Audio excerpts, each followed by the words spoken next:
వరంగల్ జిల్లాలో విదేశీ ప్రతినిధుల పర్యటన, పత్తి సాగు పద్ధతుల క్షేత్రస్థాయి పరిశీలన, వివరాలు అడిగి తెలుసుకున్న విదేశీ బృందం. గాజువాకలో లావిష్ బ్యూటీ సెంటర్పై దాడులు, 3 యువతుల్ని రెస్క్యూ చేసిన టాస్క్ ఫోర్స్, 2 మహిళలు సహా 4 నిర్వాహకులు అరెస్ట్. వర్ధన్నపేటలో ప్రైవేట్ స్కూల్ నిర్వాకం, క్లాస్ రూమ్లో విద్యార్థులకు పాస్టర్ మత బోధన, విద్యాశాఖ అధికారులకు తల్లిదండ్రుల ఫిర్యాదు. కృష్ణా జిల్లా ఎస్పీ వ్యాఖ్యలపై పేర్ని నాని స్పందన, సీఐ రెచ్చగొట్టేలా వ్యాఖ్యలు చేశారు. పోలీసుల్ని దుర్భాషలాడలేదన్న వైసీపీ నేత. రెసిడెన్షియల్ స్కూళ్లు, కాలేజీలపై రేవంత్ ఫోకస్, వెల్ఫేర్ సొసైటీలకు 60 కోట్ల ఎమర్జెన్సీ ఫండ్, హాస్టళ్లలో సమస్యల పరిష్కారానికి నిర్ణయం. P4లో అందరూ భాగస్వాములు కావాలి, ఏపీని నెంబర్ 1గా మార్చేస్తా, AP CM Chandrababu comment. Revanth బీసీలను మోసం చేశారు. ఓఎస్ఎస్ ఫర్టిలిటీతో మీ పేరెంట్హుడ్ ప్రయాణాన్ని ప్రారంభించండి. In the good hands of science.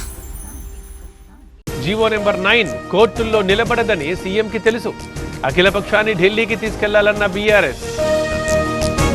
Uttarandhra పరిసరాల్లో ఉపరితల ఆవర్తనం, ఏపీలో తేలికపాటి నుంచి మోస్తరు వానలు, తెలంగాణలోని పలు జిల్లాలకు వర్ష సూచన. శ్రీశైలం జలాశయానికి కొనసాగుతున్న వరద, ఇన్ఫ్లో 75,000, అవుట్ఫ్లో 66,000 క్యూసెక్కులు, కొనసాగుతున్న జల విద్యుత్ ఉత్పత్తి. నాగార్జునసాగర్ ప్రాజెక్టుకి కొనసాగుతున్న వరద, 4 గేట్లెత్తి దిగువకు నీటి విడుదల, ఇన్ఫ్లో అవుట్ఫ్లో 84,000 క్యూసెక్కులు. తుంగభద్ర డ్యాంకి తగ్గుతున్న వరద, ఇన్ఫ్లో అవుట్ఫ్లో 10,000 క్యూసెక్కులు, ప్రస్తుత నీటి మట్టం 1625 అడుగులు. జూరాల ప్రాజెక్టు 4 గేట్ల ఎత్తివేత, ఇన్ఫ్లో 70,000, అవుట్ఫ్లో 74,000 క్యూసెక్కులు, ప్రస్తుత నీటి మట్టం 318 మీటర్లు. డ్రగ్స్ హవాలా మనీ రాకెట్ గుట్టు రట్టు, 3,84,00,000 సీజ్ చేసిన ఈగల్ టీం. ముంబై, రాజస్థాన్, గోవాల్లో దాడులు. తిరుపతి జిల్లా చింతలపాలెంలో అగ్ని ప్రమాదం, సీఎంఆర్ అల్యూమినియం పరిశ్రమలో మంటలు, పొగ పీల్చడంతో 6 కార్మికులకు అస్వస్థత.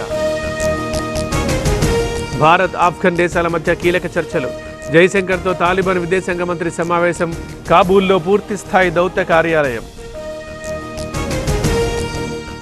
కేంద్ర విద్యా మంత్రిత్వ శాఖ కీలక నిర్ణయం, వచ్చే ఏడాది 3వ తరగతి నుంచే పాఠ్యాంశాల్లో AI, 1 కోటి మంది టీచర్లకు